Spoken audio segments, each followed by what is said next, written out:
And good day and welcome back to Liga Adarna Season 3 Women Rising, the most awaited all-women tournament in the Philippines. Again, we are continuing the second day of the Wild Rift tournament and we are super excited to see how the teams will look today. And we are your casters, Izaq and Y2K.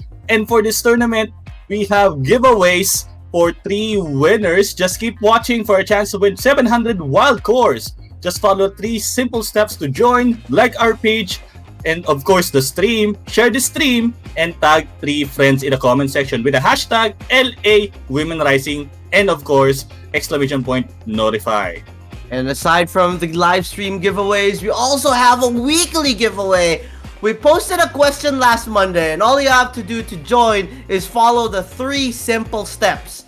Leave the right answer in the comment box, hit the like button, and of course, share the post. We will announce the winner every Saturday. And aside from that, we'd like to acknowledge our partners in making La Liga Adarna possible. Liga Adarna Season 3 Women Rising is co-presented by Smart Communications Incorporated, the Philippines' leading wireless provider. And it is powered by ePlayment Entertainment. And of course, the best types of wins in life are meant to be shared and experienced together with friends with Smart Double Giga games. Subscribers get 2 GB games every day for League of Legends Wild Rift, Call of Duty Mobile, Mobile Legends, and FB Gaming. They can double up on building their skills for good games and good times with friends. That's Double GG with Smart Double Giga games. Subscribers can register by downloading the GigaLife app or dialing *143# and choosing Double Giga.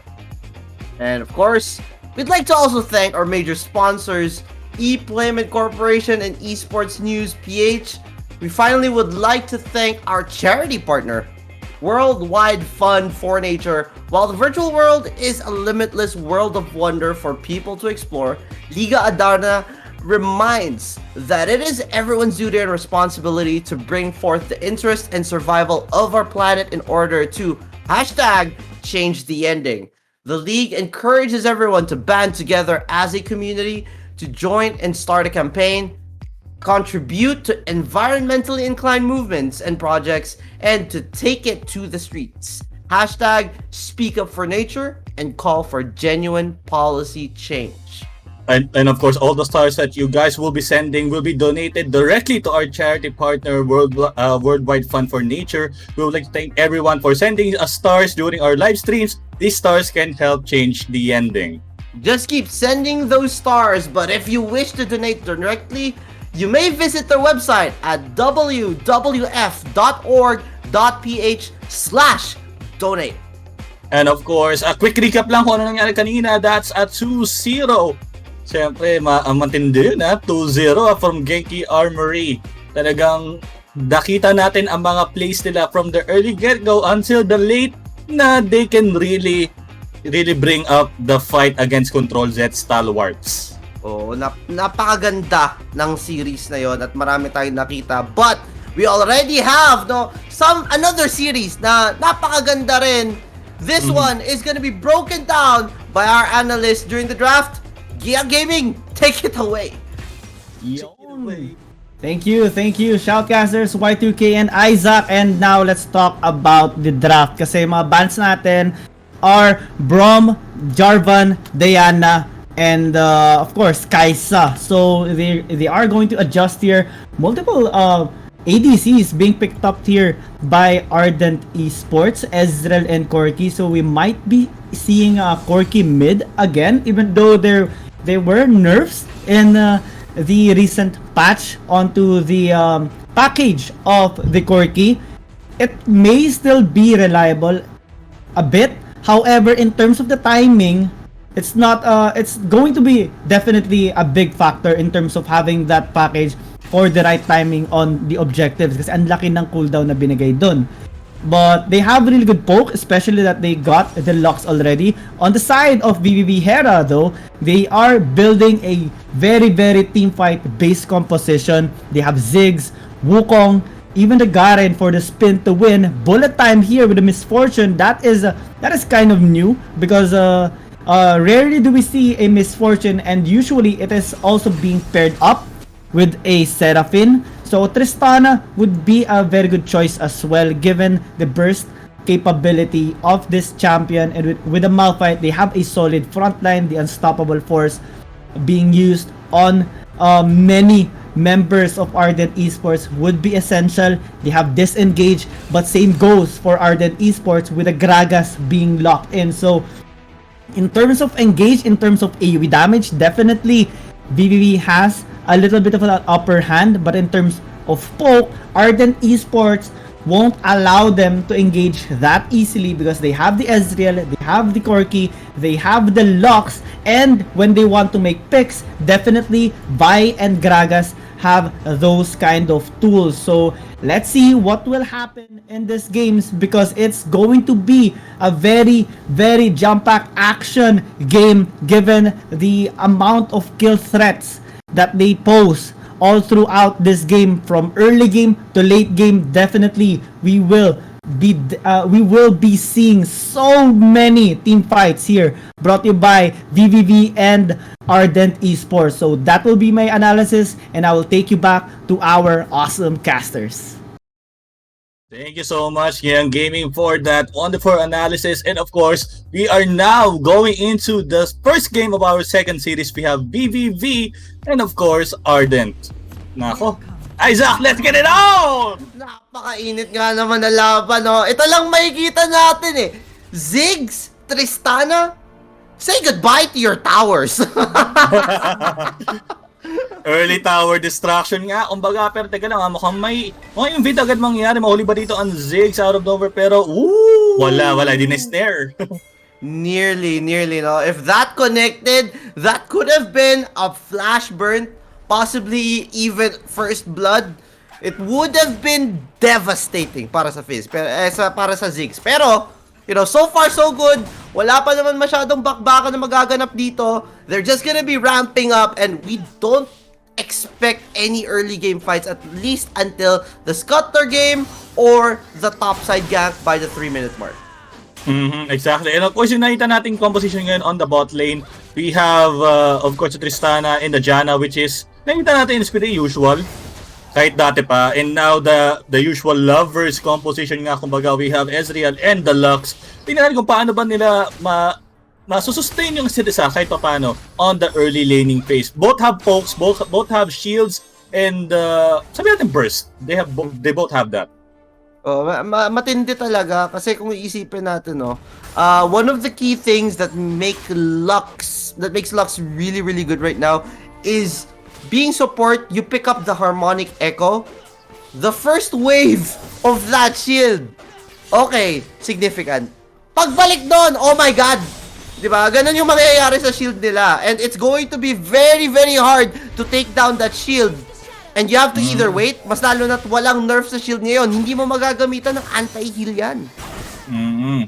Ang taas ng kumbaga, batawag ng grievous wounds won't really affect the shield, pero habang nangyari, syempre, now they're trying to take down Rinoa again with that barrier. And syempre, almost getting that kill. Wala silang crowd control except for the slows lang na mababato dito ng Malphite. Oo, tama. And it's actually a good thing, no, na before 2 minutes, tsaka ginamit ni Rinoa yung barrier na yun. Why? Because barrier was nerfed. It's not the 90-second cooldown anymore. It's a 2-minute cooldown. And if you use your barrier before 2 minutes, it's fine. But after 2 minutes, it's going to be very devastating because you won't have that. But meanwhile, here on the bot side, they might catch out another one. There we go. Janna goes down. And now Ayu trying to run for the high hill still, though. Very solid engage there coming in from Rain. And nearly. But that first blood brought to you by ePlayment Wallet, your digital wallet for gaming and entertainment. Grabe. And again with that Vault Breaker, and of course yung combo natin with Assault and Battery together with the Snare of the Lux, they secured the kill as early on to Janna, pero wala na lang kakalimutan, they still have the Tristana alive that can really farm. Lahat sila nagsibak because of the potential Ziggs threat, leaving the Tristana to somehow get one more wave clear and go home eventually to get the first items. At yung nakikita natin, he's going for a BORK. Oh, and if you go for that, you already know na, okay, Itong si IU, you want this Susana just keep free hitting. Percent damage coming in from BRK is gonna be very, very huge against the likes of Gragas, against the likes of Rain. It's going to be hard for a tank to just dive into this Tristana, not to mention na meron pa siyang rocket jump, di ba? Talagang nasa kanya nasa yung escape, nasa kanya yung burst, nasa kanya yung possible mobility. Pero pag nawala yung rocket jump at hindi sumabog yung may wagang bomb niya, ayun lang. That you might be in trouble. You might be used to use the flash or force the barrier to be up. Which in any case, ito na nga mukhang naginahabangan na. The Cyclone is up. Pero nakita siya with that Cyclone's Bloom and they will just back away for now. Or in any case, there's a re-engage kasi may Vine na dito sa gilid by Rain. And Infernal to so everyone's gonna try to contest it as much as possible. It's a 2k gold advantage right now, but at the end of the day, Ardent are going to need to still continue boosting this if they don't want Veni, Vidi, Vici, Hera to just come back from it. It's not exactly easy, no? Mas lalo na at kailangan rin mag-ramp up ni Corky and magra-ramp up tong si Ezreal. They don't have that kind of damage just yet. And it's the same for IU and Chess here on blue side. Yep, I agree. Pero syempre, they need to have vision pagdating dito sa ating Infernal. Again, this Infernal can really boost your attack power and of course your AP. Pero tingnan natin kung makukuha ba ng Ardent anytime soon. There's the opening. Yun na nga, Assault and Battery and with a special care package. Saktong-sakto, 1 down, make that 2 unstoppable force para lang makatakas doon, which is a slightly bad idea. Pero yung Cyclone anytime soon meron dito si Lina. And now with that Cyclone, is that a steal? Where's the kill? Nakuha pa rin ng Ardent ang Turtle with, ang Dragon with 2 kills. Very, very nice play there. But, oh my God, ang lang talaga, ang nakatalo lang talaga doon, kung mapapansin nyo, ladies and gentlemen. Ang ganda na sana, that would have been instantly 2 down on the side of VVV. But it did not happen because of that package. Pushing VVV away from the final spark. If that was used again against possibly the Wukong diving in with the Cyclone, could have been even better for them. But nonetheless, they got that Infernal Drake. They got a kill from that as well. And now, they're rolling with 4k gold. And nakita na syempre 3-0 having the early advantage for Ardent. And of course, inaabangan pa rin natin ang possible power spike from VVV, especially on the pushing power. We have again that is the 2 Yordos, Tristana, and Ziggs to probably have some pressure in pushing the lanes. Ingat lang sila for possible pick-off kasi they're both squishy. Si Ziggs, meron siyang bomb na talagang makakatakas siya wala sa oras. They have the rocket jump, pero once it's used, you need to force out your flash. In this case, down yung flash ng Ziggs, and this might reward the opportunity for Ardent to get the Herald. Yep, they can most likely get this, no? They are in prime position. There's no way for them to come in. Mega Inferno Bomb is not gonna be there in time for that steal. And now Herald is gonna be going to the side of Ardent Esports. If they continue this momentum, they can use that Herald to practically separate the members of VVV and get a Dragon uncontested, which can be a likely case. Either they defend or contest for Dragon. One way or another, they're gonna lose something. But right now, what VVV are gonna be losing is this top lane first tier tower. And now, for the reset, Ardent are gonna be coming back to get their items. Speaking of which, like 4,000 gold advantage for Ardent. Every time they get an objective, talagang nag-iingat sila on their possible positions, not having some pick-offs, especially with Venus Wukong. Like anytime pwede siyang lumabas on a team fight. May tawag nga kaming third party, kumbaga hindi ka kasama sa laban pero bigla kang pumasok. That might be one of the downfall in case if you're trying to contest someone. But if you have also someone that will possibly protect you and get that counter initiate, that might be turn the things around in your favor. Ayun yung kailangan gawin actually ng BVV. Oo, tama. Tsaka pagka na-turn nila to, no, it's gonna be very, very bad for the towers of Ardent Esports. You have Ziggs with the satchel charge. You have the explosive charge naman dito kay Ayu. Tristana, it's not gonna be easy when they get close enough to your tower. That's gonna go down very, very fast. You wanna turn the fights, allow yourselves to convert into objectives, and when they convert into objectives, they can get that fast. But speaking of objective, Ocean Drake gonna be spawning in 20 seconds or less. Right now, it's a 4K gold advantage, and of course, an advantage with the Infernal Drake for the side of Ardent. Let's actually see what happens in this dragon fight, no? Kasi ito yung crucial eh. Pwede rin nila gamitin yung Herald bago sila kumuha ng Drake. Actually, baiting the Drake is a good idea for them for now kasi you can just drop the Herald somewhere, for example dito sa mid, just to counter the attention, just to like kailangan nila tong Ocean. Kasi meron na silang Inferno, meron ng Ocean, and wala nang contest na magaganap. Yun na nga, nahuli na wala sa oras. Uy! Nako. Hindi pa tatapos sila. Tatakbo na dito si Wina. Popping that barrier, has the GA though. Cyclone's already popped here, but the chase is coming up. Buster shot is gonna shove Rain back, and that is going to allow the Ziggs to just use that satchel charge and take out that mid lane tower. You lose your Drake. You only got the 1 kill out of it, and then you lose your tower in the mid lane in the process. This can enable the map to just get open for the side of VVV. Ardent Esports, on the other hand, want to go for that trade. May have lost that mid, but we're gonna take your bot instead. They're gonna be given away possibly that Herald? No. They might actually start it for a fight here. They're gonna try to defend, diving on top of the Malphite. Lots of skill. Buster shot along with the final spark. Not gonna be enough. Herald is still crashing onto that tower, but that's gonna be the signal for a retreat here. And nonetheless, good attempts, but no cigar. The Malphite stays alive, and while this is all happening, it's just doing work, pushing towers in the top side. I mean, with the Zig, it's really an ideal work for the Zigs. Just trying to push the towers while they are trying to contest something, which is a good thing. Especially, you burned the teleport from the Gragas, which is one of the crucial things na hindi agad mapag-respond dito si Gragas when it comes to team fights.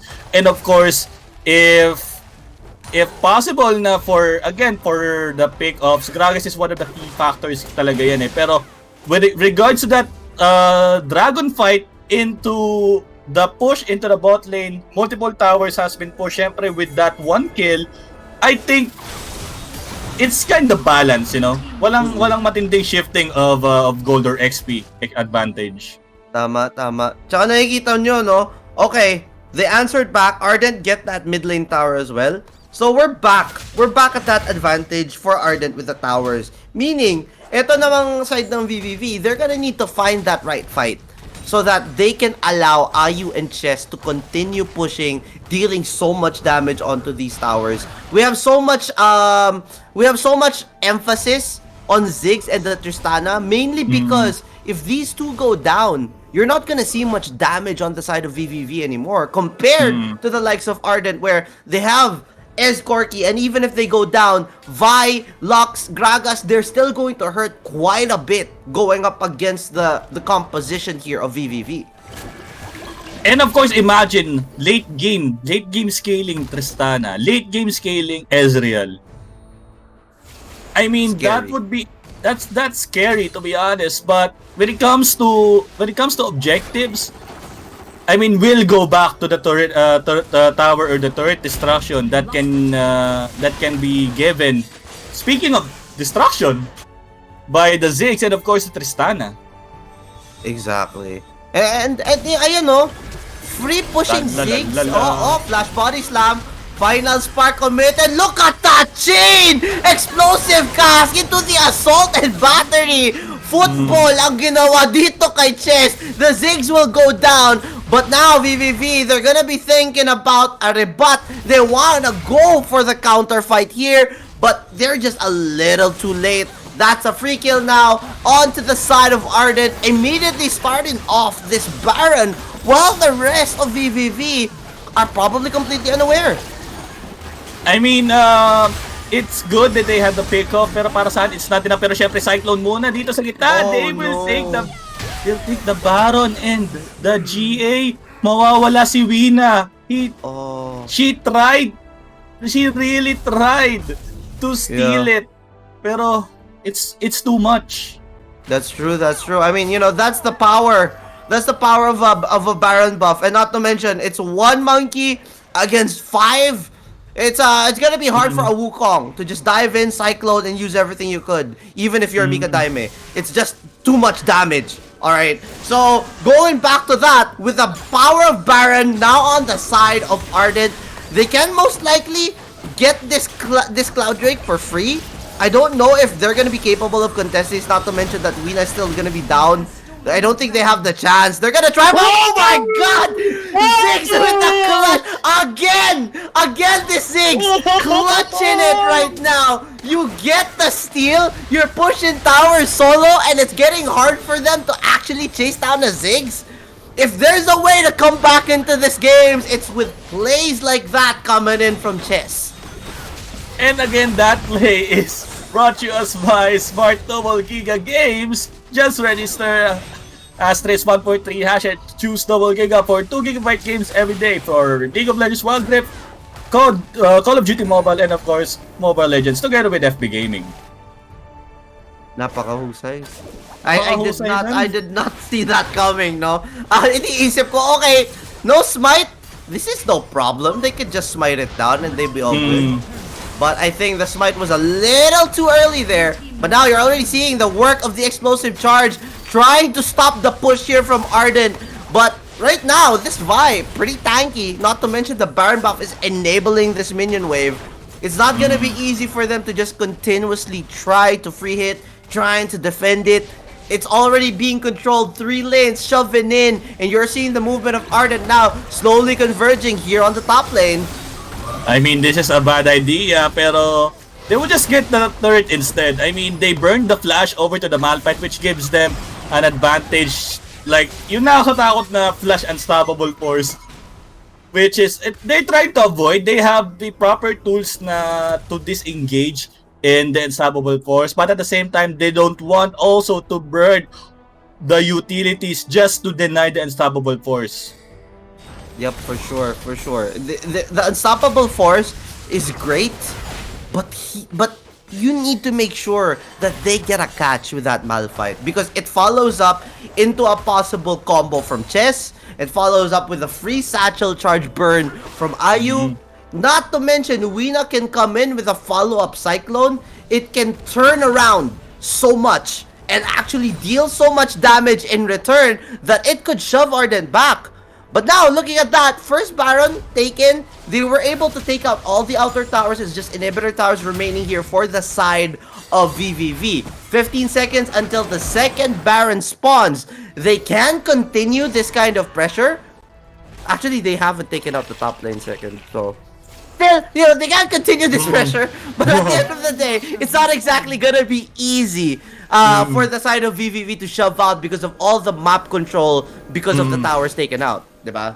I mean, vision is one of the key of winning here. Pero syempre, wait lang may nag-aabang lang. Syempre, they are using the Oracle Lens just to know if voided by itong area na to, so they can just safely go inside. They probably need some crucial vision, especially when it comes to a certain place in the jungle. Ardent will have a certain advantage, and also VVB will have the certain advantage courtesy of the Malphite and of course yung ating Wukong. But seeing here, they are cautiously checking bushes and avoiding possible ambush. Probably they might just feint bomb by the Ziggs para lang makita niya kung magde-detonate agad yung bomb, which means na may tao doon sa area na yun. That's true. I mean, you want to make sure that you don't face check, especially against the lineup of Ardent, because that could lead to a body slam, that could lead to some assault and battery, not to mention leading to free hits from Ja and Azera, it's not going to be pretty. So you wanna make sure na okay, kung tayo ay magfe-face check, gamitan muna natin ng bomba. That could be the case, but now, this is the main objective here. People usually forget and underestimate the power of a dragon, but if it's an Elder Dragon, that's true damage for you. And if the true damage goes to the side of VVV, it doesn't even matter if you got Ezreal, Lux, Vi, Corki, Gragas, doesn't matter at all. True damage is still going to melt anyone. And especially Elder Mountain, which can really give more beefness to your team on top of the true damage that you can deal. But of course, tamang vision game na muna tayo dito, knowing na sino ba talaga ang nakapwesto sa mga bushes, sino ba talaga ang posibleng mag-steal, or if they have any escape routes planned para kahit paano someone can really go for the flank. Pero final spark, That's no that's final early. spark. Exactly. Knowing that you have no final spark on Beibang here, they're the ones who are actually starting this Elder. This is pretty risky, ha? Wala kayong final spark. Although, yeah, you have the Harmonic Echo and that extra shield coming in for Ardent and that Lux. But now, you can see a contest here coming up. The barrels are gonna be there. Two-shot barrage, assault and battery onto the Malphite, but the Cyclone catches a whole lot, and a 4-man knockup! Taking out the members of Ardent. They're gonna try to run for the high hills, but the question is it gonna be enough? Because 2 are already down. Ezreal is trying to free hit. Can Azera do something about this to turn the fight? But the rest of the teammates, they're just gonna be running. Rain is gonna try to run. The stasis is already there. The damage is way too much. This could be free Elder. And VVV execute, turn it around, knock him in the air, and show up with VVV Airlines leading to this Elder Drake. Y2K, what was that? I mean, nakita ko ni teleport ng Malphite going in. Ang trigger happy masyado ng explosive cask. Kung tatanungin mo, super trigger happy that you used it super early, na malalaman mo na probably you need to combo it with the body slam in order for the Malphite to not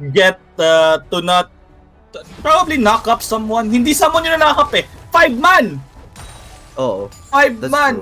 Unstoppable force. Which leads to 5-man unstoppable force going in the Wukong, Cyclone, you have nowhere to run talaga except to burn your utilities. You burn your flash, you burn your arcane chip, you burn the Corki's dash. Lahat na! It's tough, no? It's tough, but now, you know, the fears of Ardent have come alive because that true damage buff, the Mountain Elder, is going to the side of VVV. You're already seeing that they can handle that. Unstoppable force! It did not connect onto anyone though, but you're seeing poke after poke here. They're trying to show back Ardent. They can't possibly go for Baron because the reset's gonna come in here for the side of Ardent, but they decide not to. They probably need to go for a reset themselves or control the waves for now. But long term, you know, this Elder buff is not gonna go until the game ends. That's the benefit of securing that. A Baron is temporary, but Dragons are forever. Ayun na nga kung may sinasabi nga ako para sa sarili ko, like, if I were using the Malphite, may dalawa akong mood. First one is a 5-man unstoppable force. Second one is 0-man unstoppable force. Nakita natin, pero habang nangyari yan, syempre, they just tried to engage and tamang burn na naman ng flash for Beibang and just giving them the peace of mind that they can burst out Beibang. Hindi naman sa burst out Beibang first, pero kasi ang items dito ni Beibang, patingin na items ni Beibang dito real quick for the Lux. Pero syempre, again, with that burst na nabibigay dito ni Beibang and of course the shield, it's too much. Whoa. Like that, Rabadon. Okay. You know, we're gonna go big. I can heal, I can shield, but I want the Rabadon for the and the damage. That's what Beibang wants to happen. No? Not to mention, merong Solari. If that Solari is up, that only means, okay, we have the shield, let's add even more. Let's give more shields. Shields for everyone. Parang Oprah Winfrey ngayon si Beibang kasi ang dami shield na binibigay. Diba? Kahit sino sa inyo, you want a shield, you get a shield, you get a shield, everyone gets a shield. Question is though, is this protective barrier enough? 'Di ba? Kasi ang sumasakit na talaga ang side ng VVV dito. It's just a matter of who's going to take the second Baron, because right now you're already seeing the waves starting to get even if most of the outer towers for the side of VVV are already taken out. I mean, is this an opportunity for VVV for a possible comeback? Again, if that mistakes happens again by Ardent, pwede na lang i-one-way push itong base ng Ardent Esports. Kung magkamali man, especially on that last Elder fight, talagang nakumpul sila sa isang area, give the opportunity for the Malphite. And again, tatlo yung crowd control. Crowd control na pwede iba to dito ng VVV. But siguro, para sa akin lang talaga, if they want to somehow get back on track for Ardent, I mean, positioning is super crucial. Oo. Hindi naman pwedeng katabi mo palagi is Gragas. Wala naman kayong Oriana to do that. Totoo. And especially to add to that, no? To add to that, itong si Gragas, hindi rin siya madadalian eh because of the monsoon from Enbu. 'Di ba? I mean, kung mauunahan niya. Kung mauunahan niya, 'di ba? Mauunahan niya ng body slam flash and explosive cast para lang madala papunta sa kanila yung Janna, which is risky rin. One risk is pagka monsoon niya, magi-scatter kayo and someone can pick you off. Second risk kung super right timing naman yung monsoon at lahat kayo na push back into like a wall or sabihin natin sa kalaban, sa bubble version yung kalaban nyo that time. Exactly. Perfect timing on this monsoon can be key. But a pick-off onto Wina can be huge. Assault and battery was committed there. But the dodge away. No ult on the Vi. That only means that they can potentially press for more. But you're seeing the Malphite right now just continuously pushing here in the bottom side. They want to separate this Gragas away. They need someone to defend that as much as possible. And in a 4v4 scenario, it might be enough in the tank for the side of VVV to win. Not to mention a teleport in, who knows? It can be a devastating team fight coming through, and it's just a matter of time until then. And imagine, Elder, nasa kamay pa rin nila. So, they need to think twice about going all in. Kasi they have the damage. Kahit sabihin mong that's a tanky Wukong, tadya pa rin yung damage thanks to the Elder. Sabihin natin, taga monsoon lang tong si Janna, malaki pa rin ang use niya, especially for her abilities with the tornado, monsoon, and of course the shield na sobrang makakapa-benefit dito sa Tristana on free hitting. Exactly. Naka-Ardent sensor na yan, ha? So you already know that means attack speed, and more attack speed for Tristana. Rabadon's death cap. Oh, di ba? It's like, okay, magra-Rabadon yung Lux. I can do that too. I'm gonna get the Rabadon as well. Better heals for the monsoon. Not to mention, that Cyclone is gonna be a lot of pain. You're already seeing VVV starting this out. Wina is there to try to clear this ward. Alright, so that's a good thing for them. I don't think they're aware just yet, but Vi could come in for the contest. They could use the fight. Okay, now they're aware.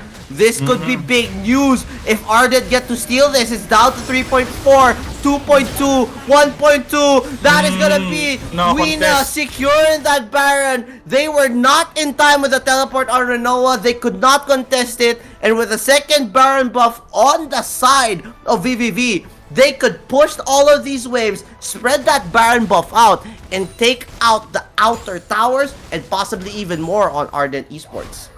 Exactly, and of course, sobrang late yung paglagay ng vision for the Gragas to have like the presence. Especially pag ikaw naman, ikaw niisipin mo, sabihin natin half health Baron at may nag-teleport dun sa harap mo. Would you rather run or finish the Baron? Ano yung most logical answer dun, Izaq? Well, I would not run. Mas lalo na pag below half na. Higher risk, higher reward, let's take it.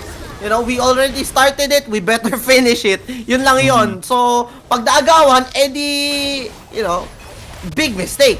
But if you take it, you can reap all the benefits, which is what they're doing right now.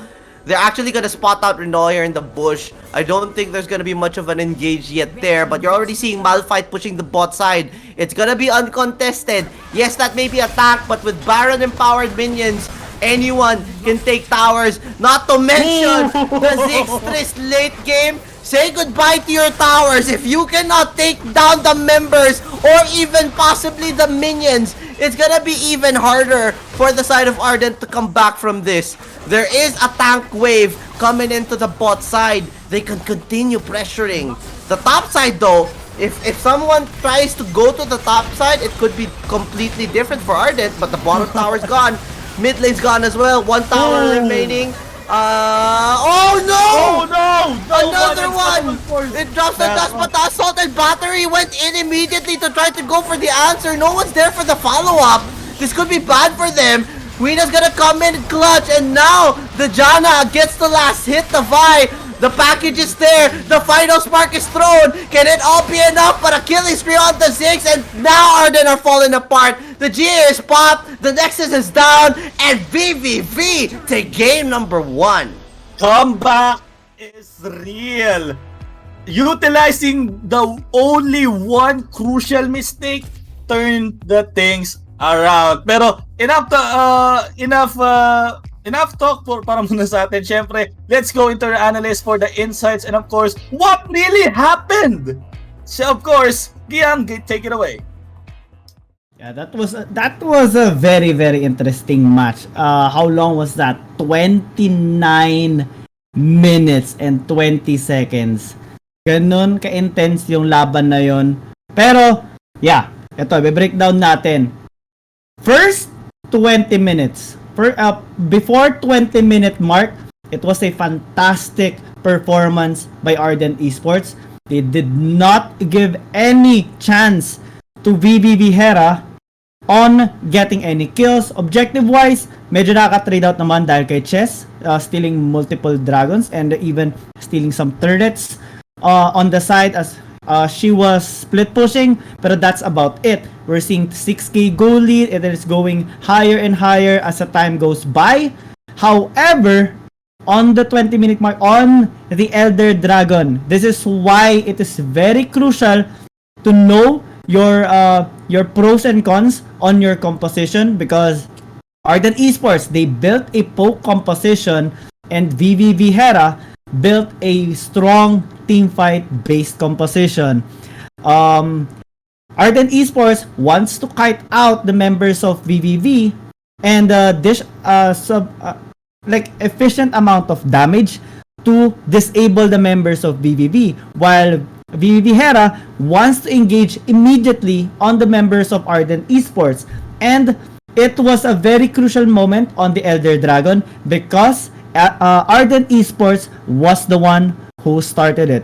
If VVV Hera were the ones who started it, Ardent Esports could have poked them out, and this amount of damage for VVV to forcefully go for a team fight in their disadvantage, or even just go away or disengage from that dragon. But no, the situation was Ardent Esports starting the Elder Dragon. They took most of the damage from the Elder Dragon, and it was a simple decision by VVV Hera. Engage, punish them for not fully utilizing their composition in terms of poking them out before going for a team fight. And it was a very fantastic instance for them. They secured multiple kills. They got 4 kills on the side of Ardent Esports, and they got the Elder Dragon, and that was the key on them holding on and slowly coming back from the game. We saw them taking the Baron buff. We saw them getting a couple of kills and giving 0 chances onto Ardent Esports on coming back from that game. We even saw the Malphite split pushing on the side lanes, and there was nothing that the Gragas can do, because this is a very very tanky Malphite, and it can also deal a substantial amount of damage onto you because of the Elder Dragon. And slowly but surely, VVV goes for the push, and they do it in a very very safe manner. They don't want to overcommit onto anything. They don't want to give any a chance onto Ardent Esports to come back from that game. That's why they were just slowly pushing and not really committing too much onto team fights. But when it came onto the Baron, when they secured it, it was a very simple call from them. Push all the lanes. They give up top lane a little bit, but Malphite teleported after they already secured the double inhibitors, the mid and bottom one of Ardent Esports. And although Ardent Esports went for the Hail Mary, the last team fight, in order to, well, try to come back from that game, it wasn't enough already because most of the members of VVV Hera were building tank and they have the Janna for the disengage and the intense amount of healing. So, congratulations, VVV Hera. Definitely, they were holding on for that game. It was a very interesting game number 1. It looked like a finals game, definitely, on how intense it was. So we're really excited for game number 2. And guys, this is a best of 3 match. So definitely, more actions will be seen here. And talagang maganda yung performance na pinapakita nitong both teams natin. Let's see if Ardent Esports will come back on the next game. Kaya that will be my analysis. I will pass you on back to our casters, Y2K and Izaq. And yun. Thank you so much for that one, Giang. And of course, that analysis again brought you us by Smart Double Giga Games. And of course, Double GG with Smart Double Giga Games should lead up to this with how you win the game and how to have fun, spend time, and bond with your friends. Of course, Double GG yan with 2 GB games every day for League of Legends, Wild Rift, Call of Duty Mobile, Mobile Legends, and FB Gaming. Just download the Giga Live app at of course, your Play Store or App Store kung ano man yung gamit nyo. And of course, you can utilize it by dialing *123# and choose Double Giga.